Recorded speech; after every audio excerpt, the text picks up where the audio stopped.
1991. Now, I'm not sure how many of you were around in 1991. I certainly was. So I remember that year because that was the last time the Washington Husky football team won a national championship. That was the year where they split the title with the Miami Hurricanes, long before there was any such thing as the college football playoff. Speaking of the CFP, 2 years ago, we saw the Huskies qualify for that playoff, but lost in the semifinals to Alabama.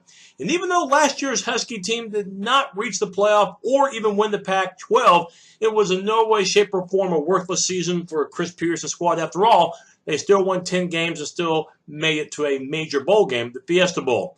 And there are a lot of starters, 16 in all, back for this Husky team that looks like they're the overwhelming choice to win the North and possibly win the Pac-12 and making the college football playoff cannot be ruled out, which would be the second time in the last 3 years if that happens. And you have a veteran quarterback in Jake Browning.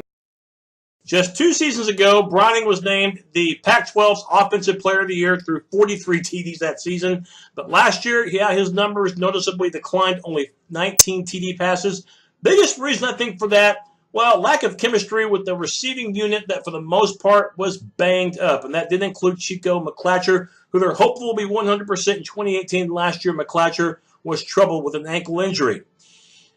No Dante Pettis entering this year for Washington. Second round pick by the 49ers. Pettis had 63 catches. Very reliable target for Browning. You do, though, get back Aaron Fuller and one guy that could make all the difference in the world for that Husky passing attack, Marcus Spiker. Their #1 overall recruit from this recent class.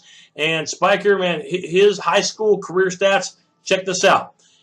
Last season, he became California's all-time reception touchdown leader. 70 for his career. 70 touchdowns, breaking the old mark of 66. So he broke it with a little bit of padding.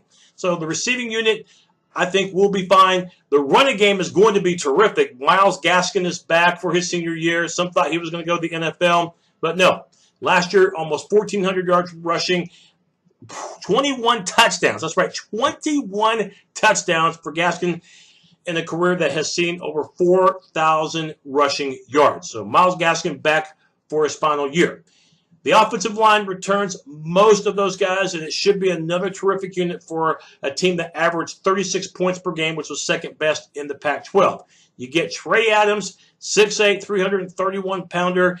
We'll see how he does this season. He's had a previous torn ACL, but they still think he's going to be a fine NFL prospect. At center, you get Nick Harris back. Jesse Sosby at the right guard position. He's a senior. And guys should be all Pac-12 and maybe then some for the 2018 campaign. That's Caleb McGarry at right tackle and the veteran tight end in Drew Sample. He's a senior. So Washington's offense, I think, will do a fine job. We'll have to see, though, if that receiving unit can maintain good health. And new offensive coordinator that they're bringing in to help out with Matt Lubick, that is Bush Hamdan, who takes over for Jonathan Smith, who got the head coaching position at Oregon State.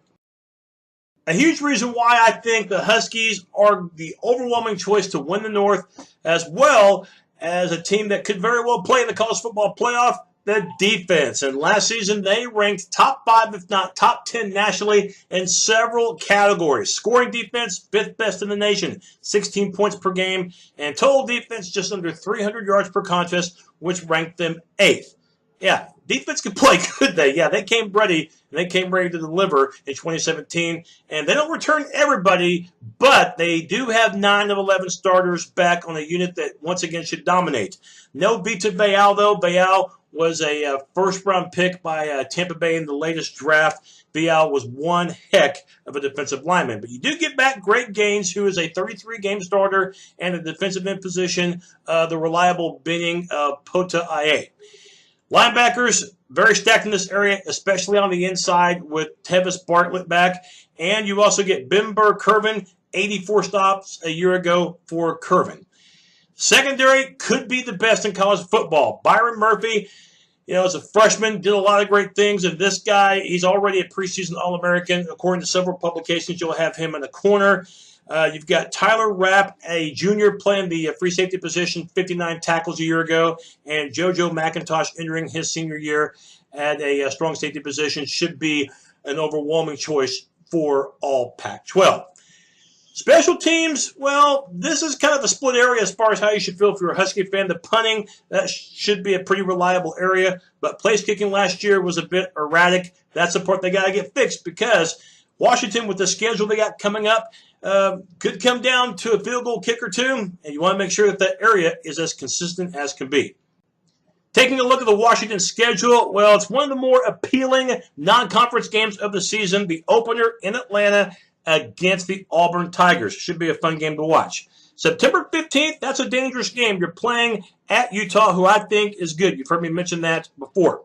And then later on down the road, you're looking at games against Oregon on the road in Eugene, October the 13th.